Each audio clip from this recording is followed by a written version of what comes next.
Hello everyone, welcome to Python Automation. In the previous video, we learned how to automate a simple form using Python and Selenium.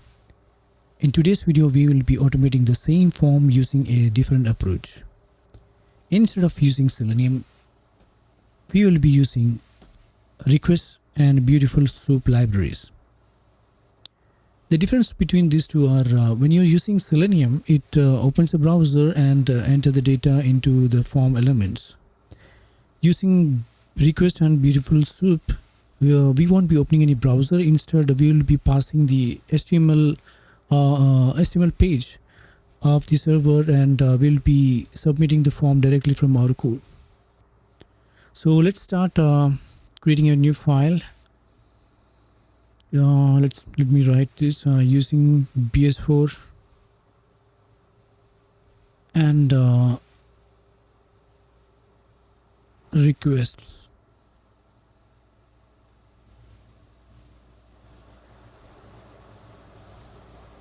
Okay, first of all, let me install the libraries BS4, and the second one is requests.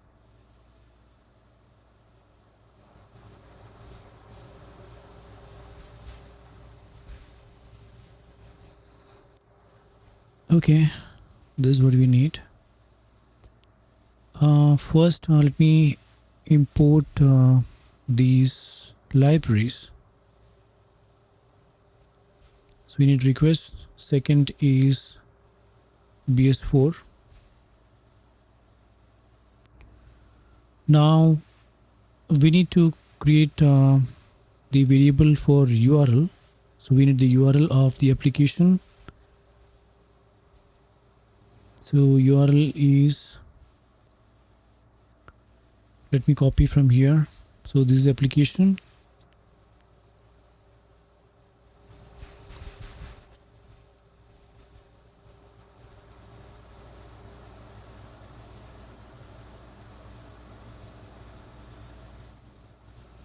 Okay. So first thing, we need to create a session.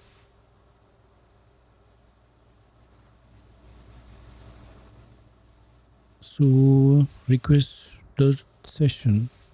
Okay, now we need to get the response of the page. So we need to get the page HTML. So for that we'll write session response equals session dot get URL. So this will give us the page URL, the HTML. Now once we get this response from the URL, we need to use it in the BeautifulSoup. So we'll write soup equals BeautifulSoup response dot text it is, and we'll use HTML parser. Okay, and now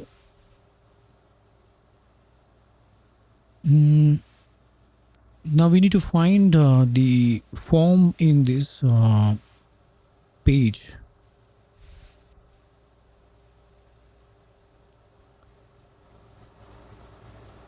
So we'll write soup.find the form.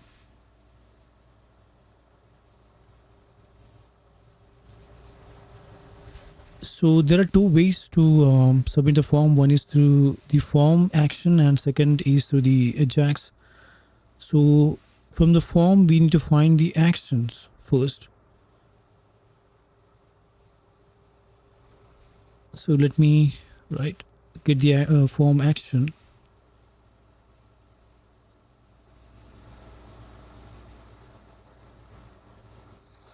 So action equals form.find. We need to form.get the action. So this will return the action, the value for action. So this is the form. If you look for the form element, so we don't have the action here. That means this is being controlled by some JavaScript or Ajax. So we need to have both the plan A, plan B. So since we don't have the action here, we need to look for the plan B. So this might be different, in case your application, so that might have a form action there. So if it is not, then we need to look for a plan B here. So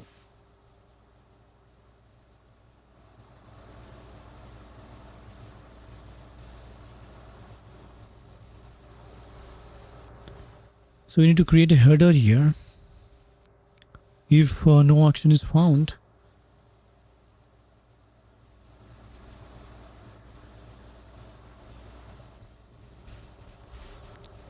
so it's basically we need to write content type as application JSON. So let's write JSON here. Okay. So the next thing that we need to do is we need to prepare the data. So the form elements that we've seen in the form, so we need to send those data to the server. So let's prepare the data. So data equals, it should be in the dictionary. So the first thing, let's see what it is. So from the form, you need to find, you don't need to find the ID, you need to find the name here. So when you submit the form, the name is what you need to have here. So let's write the name and let's get the value. Let's add some value here. Similarly, we need to find rest of the fields. So the second one is email. So get the email, not the ID, it's the email name.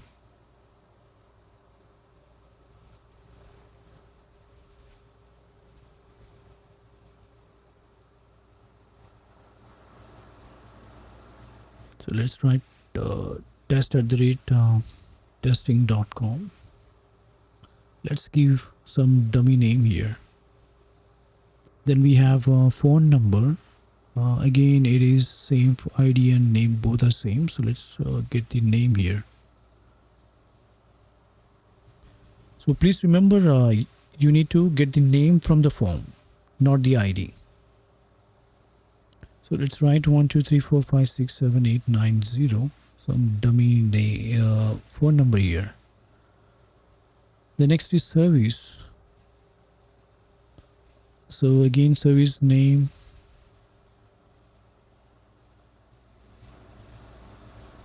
So key has to be the name, and the value, we need to pick one from the value here. So we just, let's take consulting.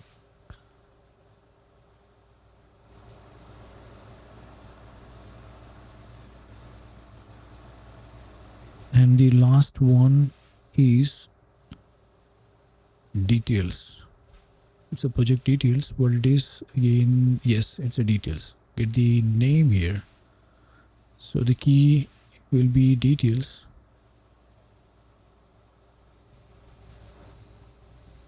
And let's write something here.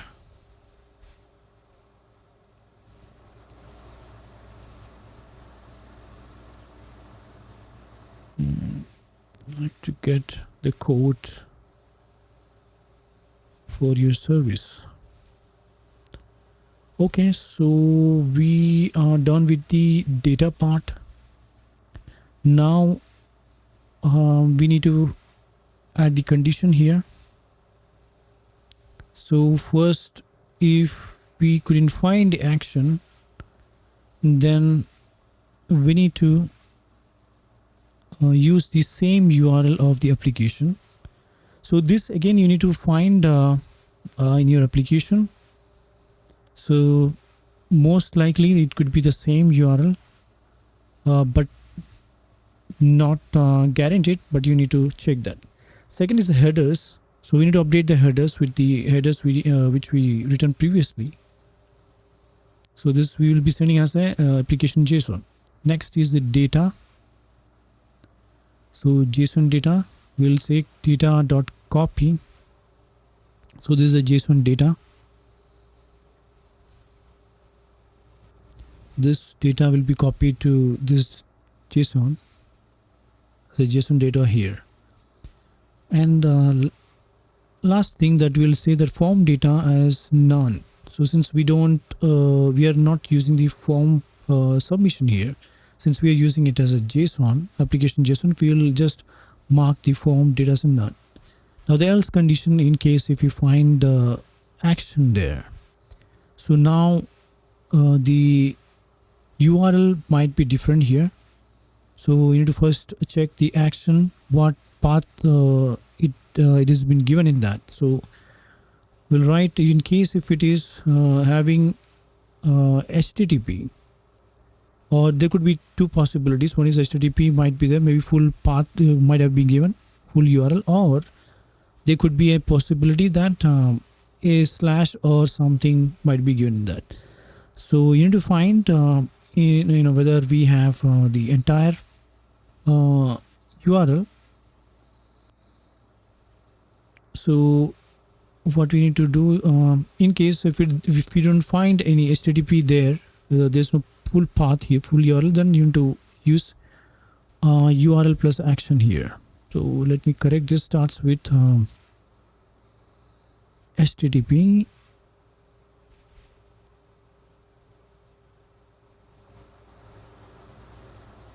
Then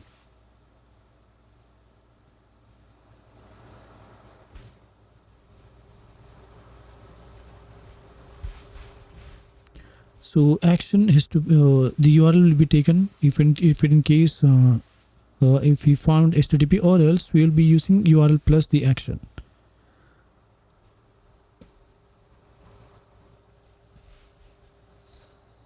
Okay, this is fine. Now we need to add the form data here. So JSON data will be none here because we are not using JSON, we are using form data here. So JSON data will be none, and form data again we will be copying the same data from there. So data dot copy.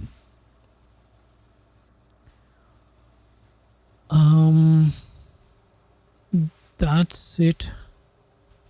We have post URL. Okay, fine. Now the final part, we need to post this form. So we need to submit the form. So what we'll do, we will write post response equals session dot, we'll use the same session here, session dot post, and first we have to give the URL, the post URL.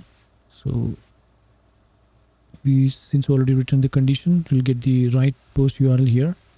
Now the data part. So data, this will be the form data. Since we are using the if else condition, so we can write both the data here, JSON data. If anything is none, it will be written none, and other will be picked up. And finally we will write the status code to see if the state we are getting the right status here, that is we are expecting 200 here.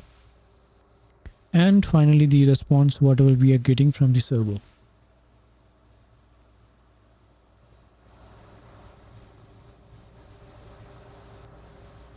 Post response dot text.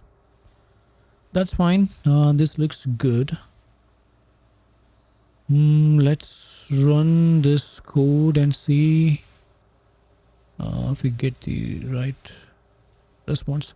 Looks good. Okay, let's run. Okay, so we got the status code 200, and you can see that message. Okay, it's success, and the name is also visible there. Let's see the application. We'll go to the validation and see. Okay, yeah, the same data which we provided, it's been visible. You can see it here.